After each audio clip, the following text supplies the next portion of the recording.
ఈ యొక్క తల్లిదండ్రులందరినీ రెండు చేతులు జోడించి కోరుకునేది మీ యొక్క బిడ్డల భవిష్యత్తు అందమైనటువంటి భవనాలు చూడొద్దు, ముద్దు పేర్లు పెట్టుకున్నటువంటి ముద్దు పలకరింపులు చూడకుండా మీ యొక్క బిడ్డ భవిష్యత్తు ఆ యొక్క స్కూల్ కాలేజీలో ఉందా లేదా నేను అడుగుతున్నా. పాతకాలం నుంచి చూసుకుంటే అదే భవనాల్లో అదే వాటిలో సున్నం పెట్టి క్లాస్ రూమ్ లో ఏసీలు పెట్టి జస్ట్ కొద్దిగా మారంగానే 10,000 ఫీజు ₹1,00,000 ఎలా అవుద్ది నేను అడుగుతున్నా. 10,000 రూపాయల ఫీజు ₹1,00,000 ఎలా అవుద్ది అంటే బ్రేకింగ్ న్యూస్ లో కొన్ని సోషల్ మీడియాల్లో కొన్ని మీడియాల్లో మీరు పత్రికాముఖంగా కానీ అన్ని మీడియాల్లో యాడ్ల రూపంలో చూపించుకొని మీరు నెంబర్ 1 గా ఆ యొక్క తల్లిదండ్రులను మబ్బ పెడుతున్నారు అడ్వర్టైజ్మెంట్ రూపంలో. కాబట్టి ఇది మానుకోవాల్సిన, ఇది నేను చెప్పట్లా, ఇది అడ్వర్టైజ్మెంట్లు మానుకోమని నేను చెప్పట్లా.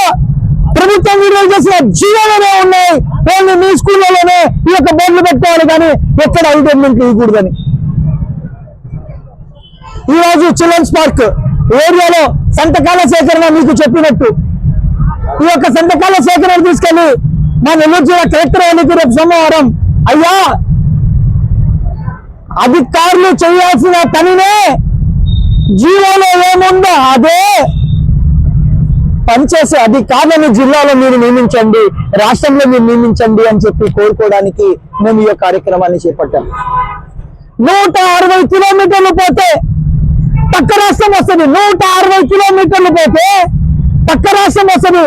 పక్క రాష్ట్రంలో ఫీజు నియంత్రణ అని చెప్పేసి అక్కడ సీఎం గారు చెప్తుంటే ఇక్కడ సీఎం గారు మాత్రం ఏ రాష్ట్రంకి నాకు సంబంధం లేదు, నా దగ్గర ఉన్న వాళ్ళే బాగుంటే చాలు అనుకున్నటువంటి ఆలోచన ధోరణి కనబడుతుంది. మీరు వెంటనే ఐఐటి జేఈ అనేది 1వ క్లాసు నుంచి 10వ క్లాసు దాకా రుద్ది డబ్బులు దండుకోకుండా జీవో నెంబర్ 1 ని సరైన విధానంలో నడపాలని చెప్పి కోరుకుంటూ, లేని ఎడల మేము ఇంకా వినూతమైన కార్యక్రమాలు కన్జ్యూమర్ రైట్ కౌన్సిల్ ద్వారా చేసి ఆ యొక్క తల్లిదండ్రుల యొక్క ఆవేదన బాధని మీకు తెలిసే విధంగా తెలియపరిచే విధంగా.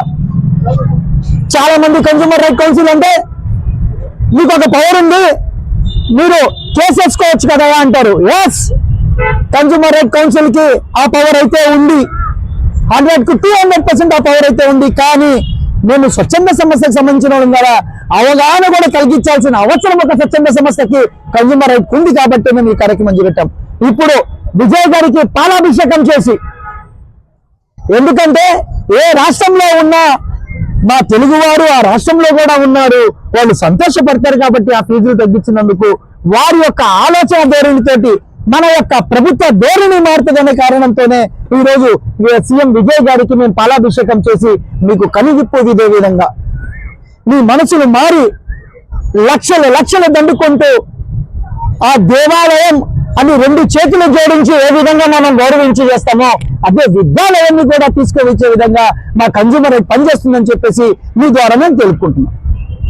ఈరోజు కన్జ్యూమర్ రైట్స్ కౌన్సిల్ తరఫున మేము ఈ విద్యా సంస్థలు ఏవైతే ఉన్నాయో వాటన్నిటి మీద ఒక కార్యనిర్వహణ చేస్తున్నాము. ఈ కార్యక్రమంలో ఎవరైతే ఈ స్కూల్స్ నడుపుతున్నారో వాళ్ళందరూ ఈ జీవోల్ని సరిగ్గా అమలు చేయకుండా ఈ అమలు చేయాల్సిన జీవోల్ని ఉల్లంఘిస్తూ స్కూల్ నిర్వహణలో లోపాలు చూపించకుండా కప్పిపుచ్చి మరీ స్కూల్ నడుపుతున్నారు. అటువంటి వారిపైన చర్యలు తీసుకోవాలని చెప్పేసి డిస్ట్రిక్ట్ ఎడ్యుకేషనల్ ఆఫీసర్తో కానీ అలాగే కలెక్టర్ గారితో కానీ వినతి పత్రం ఇవ్వడానికి మేము వెళ్తున్నాము. అదే కార్యక్రమంలో ఈరోజు సిగ్నేచర్ క్యాంపెయిన్ ఇక్కడ నెల్లూరు నడిబొడ్డున చిల్డ్రన్స్ పార్క్ సమీపంలో ఉన్న ఏరియాలో మనం ఈ సిగ్నేచర్ క్యాంపెయిన్ ని నిర్వహిస్తున్నాము. అందమైన పెళ్లి, అద్భుతమైన షాపింగ్, శుభమస్తు షాపింగ్ మాల్. సంబరాల పెళ్లి, సంతోషమైన షాపింగ్, శుభమస్తు షాపింగ్ మాల్. ఇంట్లో పెళ్లి అంటే ఆనందం, సంబరం, ఇంకా చాలా షాపింగ్. వధువు పట్టు చీరల నుండి వరుడు శర్వాణీల వరకు, అమ్మా నాన్నల డ్రెస్సుల నుండి పిల్లల ఫ్యాషన్ వరకు, పెళ్లికి కావలసిన ప్రతి ఒక్కరి డ్రెస్సులు ఒకే చోట మన శుభమస్తు షాపింగ్ మాల్ లో. ట్రెడిషనల్ అండ్ మోడర్న్ కలెక్షన్స్, ఇలా మొత్తం ఫ్యామిలీ కోసం. శుభమస్తు shopping mall, BRC centre, Nellore.